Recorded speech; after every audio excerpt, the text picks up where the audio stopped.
প্রচুর গরমের ভিতরে হঠাৎ করে বৃষ্টি, আর বৃষ্টিতে পাড়ার পোলাপিতারা সুন্দর মাঠে খেলাধুলা করতেছে একটি গাছের বাগানে।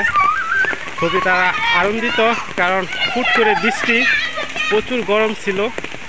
আর তাছাড়া আজকে হচ্ছে শুক্রবারের দিন, বন্ধের দিন, যার ফলে কিন্তু সবাই স্কুল মাদ্রাসা সবাই কিন্তু বন্ধ। এই জন্য সবাই একত্র হয়েছে, আর হুট করে যেহেতু বৃষ্টি নামছে এই জন্য সবাই খেলাধুলা করতেছে আনন্দতে। আর তাছাড়া তারা বলতেছে এখন স্বাধীন বাংলাদেশ, স্বাধীন বাংলাদেশে স্বাধীনতাতে আমরা আজকে খুবই খুশি, তাই আমরা আনন্দ করতেছি। দেখেন কি করতেছে,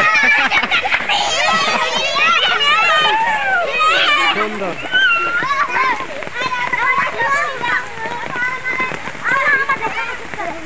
আস্তে আস্তে কেউ ব্যথা হয় না, ব্যথা হয় না।